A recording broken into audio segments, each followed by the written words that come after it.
If you struggle with self-doubt, insecurity and low self-esteem, then I encourage you to watch this video right now. I've been there, I get it and I feel it. Today I really want to address this topic, and we are going to be addressing how to resolve this challenge of the mind. When we were children, we were told to dream big, that we can become anything that we want. And we believed it. Did we believe it because we were naive? Maybe. But I think we believed it because we didn't have yet any experience in life that would tell us otherwise. And when we are older, we get more experience. We are shaped by our parents, by the upbringing that they have. We are shaped by our teachers in school and our classmates and discussions and interactions that we have between them. We are shaped as we get older by our colleagues in work, by our bosses. At this point, we are also setting goals for ourselves. Sometimes we fall short. We don't always meet our goals. So we start to develop fears and insecurities. And these things bring self-doubt. The challenge is that we start to believe those self-doubts and limitations, and we believe that they are true. The thing is that as humans, we have this deep desire to hold beliefs, especially when we are older. I don't know about you, but I've definitely experienced it. As you get older, you start to have different beliefs about politics, about economics, about religion, and those beliefs are very difficult to change. You become a bit more opinionated in some ways. The challenge is that when we have a belief, we are identifying with this belief. And one of the strongest human forces is to stay consistent with what we believe. So what happens with those self-doubts is that we unknowingly have the beliefs that don't serve us and that we are actually conditioning. When we have a belief about ourselves, there is this human desire to stay consistent with this belief, to not change it. So even though you are trying to avoid this self-doubt because you know that it's giving you pain, you are unknowingly conditioning it to become a greater part of your life. Self-doubts are simply beliefs of ourselves that we believe are true. So you believe that you are not intelligent enough, that you are not beautiful enough, that you are not as good as a mother, that you are not tall enough to get that girl, you are not pretty enough to get that guy, you are not wealthy enough to start a business, you are not educated enough to apply for this job. The list goes on, and you and I both know that we have so many of those self-doubts. These are not unique beliefs. I hate to break it to you, but all people around us have similar beliefs. We sometimes think that we are the only ones with insecurities and self-doubts, but that's not true. Those beliefs originate in the mind, and we all have the mind. So we are all capable of creating those self-doubting beliefs. These doubts are not unique. There is nothing special about them. It's only those that are aware of the mind, that are watchers of the mind, watchers of the thoughts that are going on in the mind, can move past this condition. I'm going to let you on a little secret that I've discovered over the last 5 years that I've been on this journey of self-inquiry. I have found that almost always the answer is simply awareness, just awareness. And I get it. I had this battle with my ego myself. I wanted a more complex solution. I thought that it needs to be a more complex solution because this self-doubt is consummating me and I cannot live like this. So I thought that maybe there's like a super complex solution that will help me. Because when you have such a complex problem, a problem that have been eating you from inside for like 15 years, you expect the solution to be more complex to this problem. But the simple truth is that oftentimes awareness is the answer. And that's actually very liberating because it gives you comfort in knowing that you don't need to do something complex to overcome this self-doubt. It can be as simple as just bringing awareness of what's going on in the mind. So all you need to know is the following. We live in a world of duality. When there is up, there is down.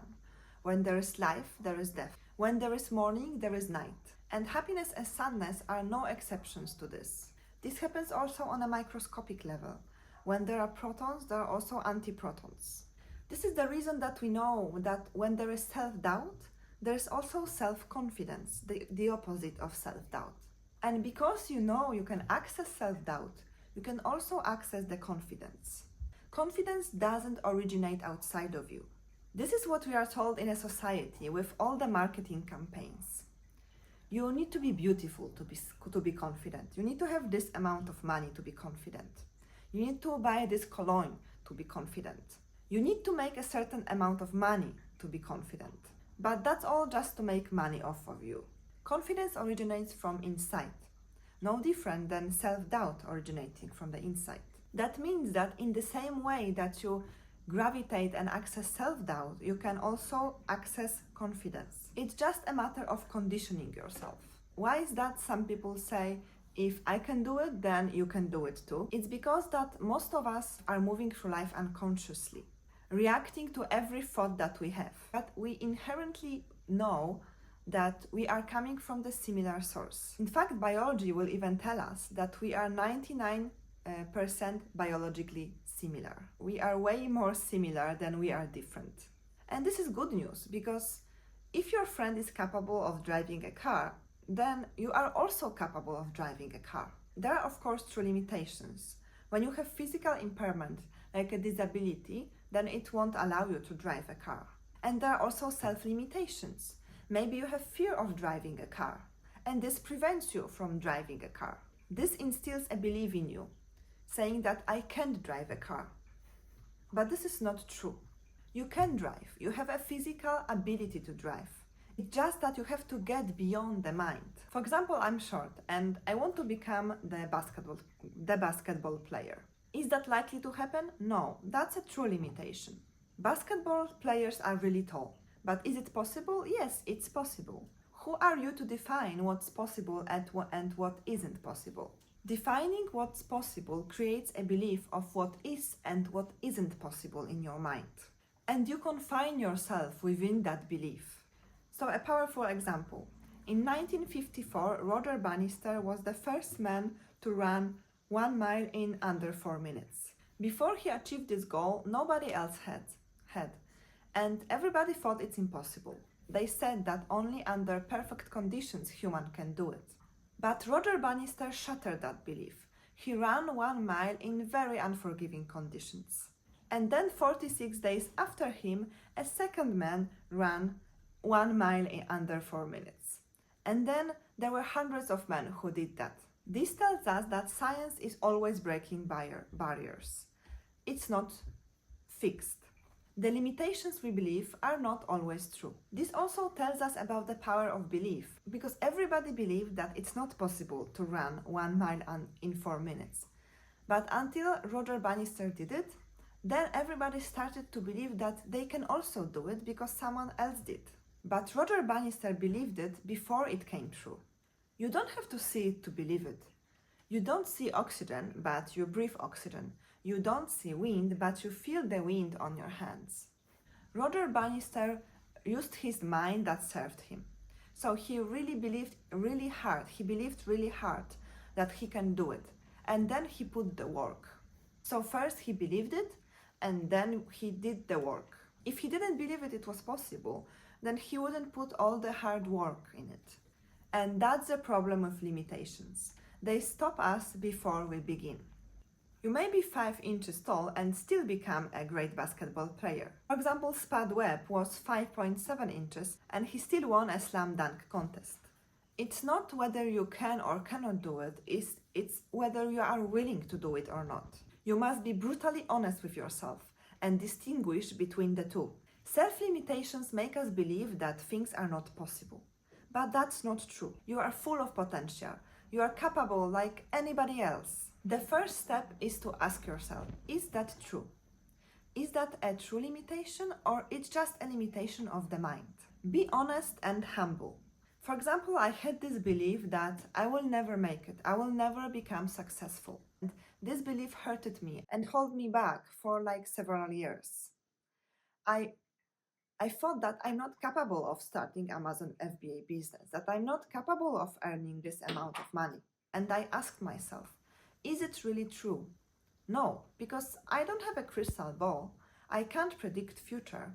So who am I to predict that I won't become successful? You don't know the future, so it can't be true. Then ask yourself, what is the truth? If you are honest, then you will realize that there are people in your circumstances, or even worse, and they've become successful. They use their situation to motivate them. You can too do it. You can say, I've been successful in the past. Reach those small goals. If I apply that energy to this, then I can achieve it too. Even if you haven't set your goals, think when you were younger. You actually learned how to tie your shoes. You learned how to dress yourself. You learned how to brush your teeth. You learned swimming. You learned riding a bike. Those were all the goals that you achieved. And be honest, you haven't tried everything. Because if you think you've done everything, then you limit yourself and you make yourself helpless. And that leads to apathy. There's always something more to try. Have I tried everything in marketing to sell this product? I bet you have not. There are so many other ways that you can try, that you can market your product. You can say, no one is born successful. I can develop skills. I can learn how to do it. There is nothing I can't learn, especially when we have internet. You can say, I am really good at XYZ. And if I get creative, I will find a way to make money of it. So you can either stay stuck in your limitations or create empowering truth to move past them, to move forward. So another advice is to replace the limiting beliefs with the beliefs that empower you. The point isn't to find an absolute path. The point is to adopt beliefs that help you overcome self-doubt and become confident. The self-doubt and insecurities were never really true. So take on a new path. Take on new truths. So what I've laid out here is the process that can help when you are first welcoming awareness. So eventually it gets easier. So you just identify your thoughts. You don't judge them, you don't label them, you just watch.